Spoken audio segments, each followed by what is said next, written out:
Hello and welcome back to the My Menagerie channel, and today I'll be reviewing the 1998 Mattel Disney collector doll of Cinderella. Back in the day, this doll retailed for about $75 and is a part of the Signature Collection, fourth in a series of limited edition dolls. From what I can see, I can only find Belle, Snow White, and Cinderella from that line. I don't know who the fourth is, but this doll is for adult collectors over the age of 14 and is by Mattel. So my first criticism is that this box is actually really ugly on the front. The artwork of the mice does make it a little bit better, but the blue and the silver squiggles are kind of tacky looking. Unfortunately, my box came crushed in the mail, and that is why I will be unboxing her. But that is what she is supposed to look like out of the box. Absolutely stunning. That ball gown has so much volume. And here on the back it says, "Dancing in the arms of her prince, Cinderella is a vision of beauty and grace as her magnificent gown catches the light of the stars in a sprinkling of fairy dust made of sparkling sequins and rhinestones, just before the clock strikes 12. This magnificent limited edition Cinderella is fourth in a series of Disney collector dolls from the Signature Collection. Each doll wears his or her signature fashion and is displayed in a dimensional setting from the classic Disney animated film. Certificate of authenticity, reply card, and doll stand included." And it says Walt Disney's Cinderella. There is nothing on the top, and on the back is where I got confirmation of the year this came out, 1998, way before I was born. Now I will show off what other features this box has before I open it and unbox the doll. So there is a little Velcro flap here, and you can open it up and it creates this little scene, I guess from the movie. So this is Love, the scene where Cinderella and the prince are dancing at the ball together. This is actually way better on the inside design-wise than that front of the box. That was really ugly. I also don't love that pink void that she's in, but it definitely is better in this interior part than the front. Here is the slip that she was in, and these are all of the extras that she came with. Her certificate of authenticity. It does not tell me what the edition size was, so I'm not sure how many of these were made.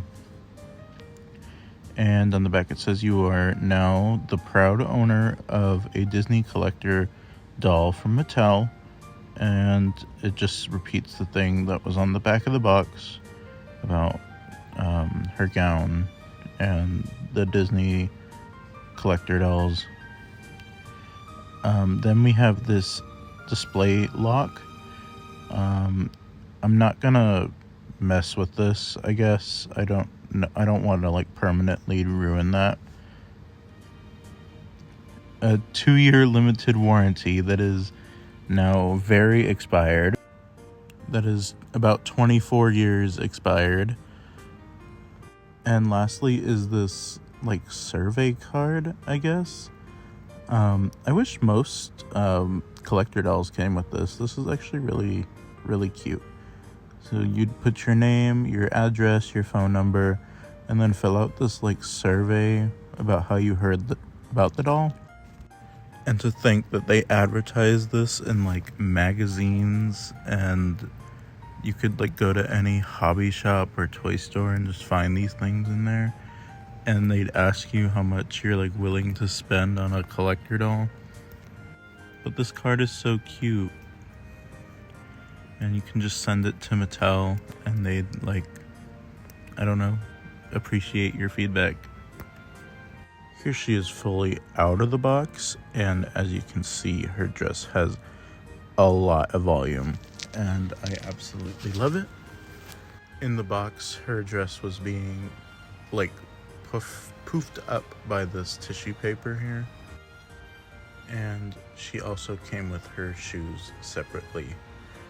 I wonder why they stopped doing this or did this in the first place, because like most dolls just have their shoes attached.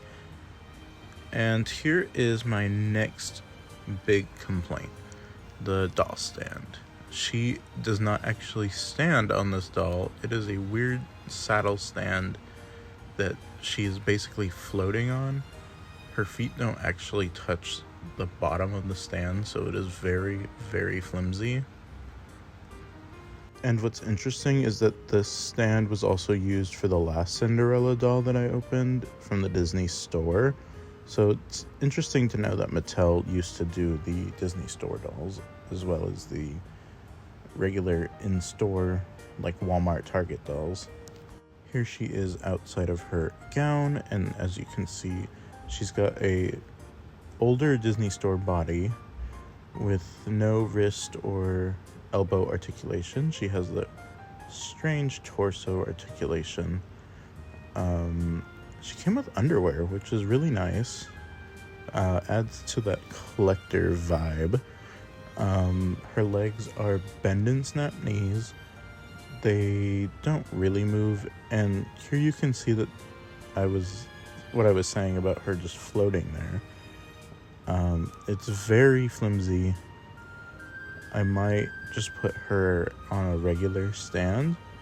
You can't swap the stand parts, or I might 3D print a smaller one just so she's more sturdy. Here are her shoes on her, and they're little glass slipper heels with little heart-shaped diamond marks on her shoes. She has a ring which is like molded on to her hand and would be covered up by those gloves. And she has her collar. She came with a very large petticoat that gives the dress like an extra layer of poof to it. Most collector dolls have stopped doing that. The last that I bought with one was the Ariel Retro Reimagined doll, and that one had a cute petticoat. She also came with gloves and knee-high stockings with little embroidered parts on the top, and I just realized that I will have to take her shoes off again and put her stockings back on. Here she is with her petticoat, stocking, and shoes on, and these look so cute. I accidentally scratched off one of the heart shapes off of the shoe, and I'm like really upset with myself about that, but what can be done? It will be covered by the dress. So I'm going to put her dress back on her and just give her closing remarks, go over her face and her hair. Let's take a look at the finer details on this dress. So when I first opened it, there were these silver embroidered parts, and I almost thought that the entire dress would be silver because it's really rare for a Cinderella dress to be silver like it appears in the movie, because they make it a very light blue instead, which unfortunately the bottom of the dress is a light blue, but these silver, it's a close enough color where I am not upset about that. But she's got all of these rhinestones in there. It's really pretty. The white parts of the dress are very poofy, very happy about that.